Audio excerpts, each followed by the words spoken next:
Hello दोस्तों, स्वागत है आपका एक बार फिर से हमारे इस YouTube चैनल में जिसका नाम है कैरियर कोचिंग सेंटर। दोस्तों, जैसा कि मैंने आपसे बताया था कि अब मेरे वीडियोज रेगुलर आएंगे, तो इसी क्रम में आज हम पढ़ने जा रहे हैं अंग्रेजी। और इस अंग्रेजी के अंतर्गत ग्रामर को हम लोग पढ़ेंगे, जिसका नाम है नरेशन।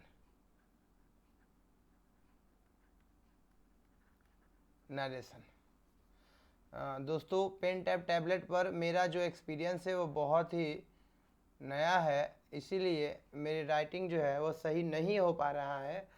तो आप इसे माइंड मत कीजिएगा। मेरा अभ्यास रेगुलर है ताकि मैं और भी बेहतर कर सकूं। तो चलिए हम इसे पढ़ेंगे नरेशन को। और नरेशन के कितने भाग होते हैं, मतलब नरेशन को कितने भागों में बांटा गया है।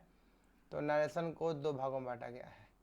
कथन को 2 भागों में बांटा गया है। एक को हम लोग कहते हैं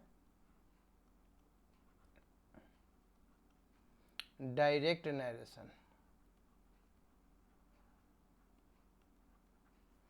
और एक को हम लोग कहते हैं इनडायरेक्ट नरेशन। अब डायरेक्ट नरेशन को हम लोग कैसे सूचित करते हैं। डायरेक्ट नरेशन को हम लोग लिखते हैं किस तरीके से, DIR। और इनडायरेक्ट को कैसे सूचित करेंगे, INDIR। ठीक है। नरेशन का हम लोग 2 भागों में बांटते हैं, एक को कहेंगे डायरेक्ट नरेशन और एक को कहेंगे इनडायरेक्ट नरेशन। अब चूंकि नरेशन को भी, डायरेक्ट नरेशन को भी 2 भागों में बांटा गया है। कितने भागों में, 2 भागों में बांटा गया है। तो ये भी हम लोग पढ़ लेते हैं। डायरेक्ट नरेशन को हम 2 भागों में बांट देते हैं। एक को हम लोग कहते हैं, एक को कहेंगे हम लोग रिपोर्टिंग वर्ब। क्या कहेंगे हम लोग इसे, रिपोर्टिंग वर्ब। और एक को कहेंगे हम लोग रिपोर्टेड स्पीच। ठीक है। रिपोर्टिंग वर्ब, इसमें वर्ब होने अनिवार्य होते हैं, और रिपोर्टेड स्पीच। ठीक है। तो अगर हम एक एग्जाम्पल को देखते हैं तो इसमें कहाँ पर रिपोर्टिंग वर्ब और कहाँ पर रिपोर्टेड स्पीच होंगे, हम लोग इसे देख लेते हैं। तो ये मेरा DIR है, मतलब डायरेक्ट नरेशन है। तो हम लोग लिखेंगे he said to me I love you. उसने मुझसे कहा कि मैं तुमसे प्यार करता हूँ। तो यहाँ पर हमने देखा ही क्या है, सब्जेक्ट, सेड क्या है, वर्ब, मी क्या है, ऑब्जेक्ट। तो इसमें जो है हमको एक वर्ब जरूर मिलता है, और वो क्या है, यहाँ का ये सेड। ठीक है। तो हम लोग इसी को क्या कहते हैं, रिपोर्टिंग वर्ब। अब चूंकि जो इन्वर्टेड कॉमा में बंद होते हैं, दोनों तरफ इन्वर्टेड कॉमा आपको दिखाई दे रहे हैं, तो इसको हम लोग कहते हैं रिपोर्टेड स्पीच। समझ में आ गया। एक को हमने क्या बोला, रिपोर्टिंग वर्ब, और एक को हमने क्या बोला, रिपोर्टेड स्पीच। बहुत ही इंपॉर्टेंट है, आप इसे जरूर माइंड कर लीजिएगा, क्योंकि मेरे जो सवाल जो बनेंगे वो आपको इस बात का ख्याल दिलाते रहेगा, क्योंकि मेरा जो रूल ही लिखा जाएगा उसमें रिपोर्टिंग वर्ब और रिपोर्टेड स्पीच के ही केवल चर्चा किए जाएंगे। तो आप इसको माइंड जरूर कर लीजिएगा। ठीक है। चलिए, तो अगर हम नरेशन को पढ़ रहे हैं तो हमें कुछ चीज़ों के बारे में, अन्य चीज़ों के बारे में जानकारी भी लेनी पड़ेगी। और इसी क्रम में हमें जिसकी जानकारी लेनी है वो होते हैं पर्सन। क्या होंगे वो, किसके बारे में हमें जानकारी लेना है, तो वो लेना है हमें पर्सन के बारे में। पर्सन को हम कितने भागों में बांटते हैं, 3 पर्सन होते हैं। एक को कहेंगे फर्स्ट, एक को कहेंगे सेकेंड पर्सन, और एक को कहेंगे थर्ड पर्सन। देखिए, फर्स्ट पर्सन किसे कहेंगे, बोलने वाले को, the person who is speaking. ध्यान से सुनते रहिएगा, the person who is speaking is called first person. Second person किसे कहेंगे? The person who is listening. Listening का मतलब सुनने वाले व्यक्ति को कहेंगे सेकंड पर्सन। और थर्ड पर्सन किसे कहेंगे? The person who is not present here but it's matter is going on. यानी ऐसा व्यक्ति जो यहाँ मौजूद नहीं है लेकिन उसकी चर्चा की जाती है। The person who is not present here but it's या दियर मैटर इज गोइंग ऑन, अर्थात जिसके बारे में कहा जाए, जिसके बारे में कहा जाए, हम लोग उसे क्या कहेंगे? थर्ड पर्सन कहेंगे।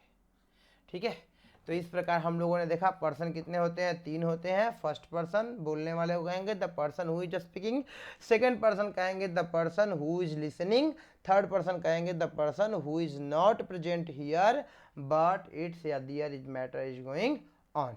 इस प्रकार हम लोग इसे कहेंगे फर्स्ट पर्सन, सेकंड पर्सन और थर्ड पर्सन।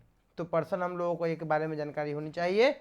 एक चीज और हम लोगों को जानकारी होनी चाहिए, और वो क्या होनी चाहिए? वो होनी चाहिए जानकारी हमें केस के बारे में। ठीक है, केस। तो देख लेते हैं केस भी कितने तरह के होते हैं, ये भी जानकारी लेना जरूरी है। ठीक है, हम इससे पहले मिटा लेते हैं। ठीक है, ताकि हमें जानकारी लेने में और भी आसानी हो, आप नरेशन को और भी अच्छे तरीके से समझिए।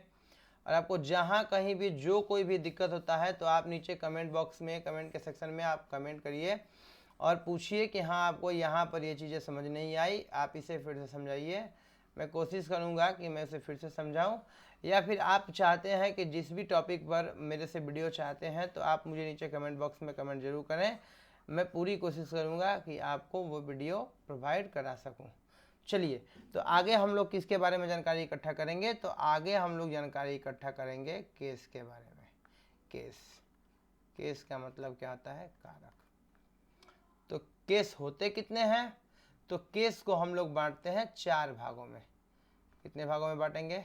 4 भागों में। एक को हम लोग कहते हैं नोमिनेटिव केस, नोमिनेटिव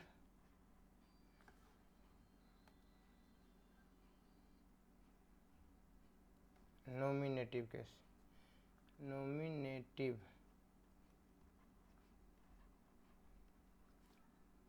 दूसरे को हम लोग कहते हैं ऑब्जेक्टिव केस, ऑब्जेक्टिव केस। और तीसरे को कहेंगे पोसेसिव, POSSESSIVE, पोसेसिव केस। और लास्ट जो होता है उसको हम लोग कहते हैं वोकेटिव केस। लेकिन हम बता देना चाहेंगे कि हमें नरेशन में सिर्फ और सिर्फ 3 केस के बारे में ही जानकारी इकट्ठा करनी है, जिसके अंतर्गत एक को बारे में हम लोग पढ़ेंगे नोमिनेटिव के बारे में, एक ऑब्जेक्टिव के बारे में, एक पोसेसिव के बारे में। ठीक है, वोकेटिव के बारे में नहीं पढ़ना है। तो नोमिनेटिव का मतलब होता है कर्ता कारक। क्या होता है ये? कर्ता कारक। ऑब्जेक्टिव का मतलब क्या होता है? कर्म कारक। ठीक है, और पोसेसिव का मतलब क्या होता है? संबंध कारक। और वोकेटिव का मतलब क्या होता है? संबोधन, संबोधन कारक। अब देखिए, नाम में ही सब कुछ छिपा हुआ है। अब नाम में कैसे छिपा हुआ है? यहाँ पर है कर्ता, यानी जिसमें सब्जेक्ट की प्रधानता होती है, हम उसे कहेंगे नोमिनेटिव केस। जिसमें कर्म यानी कि ऑब्जेक्ट की प्रधानता होती है, हम उसे क्या कहेंगे? Objective case. जिसमें संबंध की बात की जाती है, किसी चीज़ के संबंध के बारे में बात की जाती है, तो इसे हम लोग कहेंगे पोसेसिव केस। और जिसमें संबोधित करके पुकारा जाए, जैसे रमेश बैठ जाओ, सुरेश खड़े हो जाओ, राधा नाचो, तो इसमें संबोधित करके पुकारा या बुलाया जाए, तो ये इसे हम लोग कहते हैं वोकेटिव केस के अंतर्गत। संबंध कारक का एक एग्जाम्पल हम लोग इस तरीके से समझ सकते हैं, जैसे कि एक एग्जाम्पल के रूप में समझ सकते हैं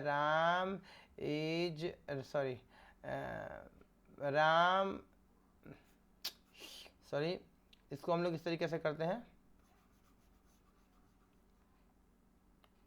इसको इस तरीके से हम लोग समझ सकते हैं, दिस इज ए कार, और इसको हम लोग लिखेंगे दिस इज माई कार। तो यह एक कार है, यह मेरी कार है। तो जब हम बात करेंगे इस कार के बारे में, मुझे नहीं पता ये कार किसकी है, आई डोंट नो कि ये कार किसकी है, लेकिन ये वाली जो कार है ये हम पूरी तरीके से बता सकते हैं कि ये किसकी कार है, मेरी कार है। यानी कि इस कार के बीच में और मेरे बीच में क्या हो रहा है, एक संबंध स्थापित हो रहा है। तो हम कह सकते हैं कि माई जो है वो एक पोसेसिव केस है। समझ में आ रहा है बात को? बहुत ही आसान तरीके से। अगर आपको ये चीज़ें समझ नहीं आती है तो आप ज़रूर हमें पूछेंगे। अब इसे नोट कहीं कर लीजिएगा, ठीक है, अपने कॉपी पे नोट कर लीजिएगा। हम इसकी बहुत बड़ी सीरीज बनाएंगे और सारे रूल्स को हम लोग कवर करेंगे। इसमें वीडियो बहुत ज़्यादा लंबी हो रही है, इसीलिए हम इसे पार्ट 1 के रूप में समझ रहे हैं। तो हम लोग मिलते हैं कल के दिन नए वीडियोज के साथ में, मतलब इसी के सेकंड पार्ट की तरफ में। तब तक के लिए आज के लिए इतना ही। और अगर आपको ये वीडियो पसंद आता है तो आप प्लीज़ इसे लाइक करेंगे। अगर आपने अभी तक से सब्सक्राइब नहीं किया तो इसे सब्सक्राइब तो कर ही देंगे, और अपने दोस्तों के साथ इसे शेयर ज़रूर करेंगे। तो चलिए मिलते हैं अगले दिन, तब तक के लिए जय हिंद, जय भारत।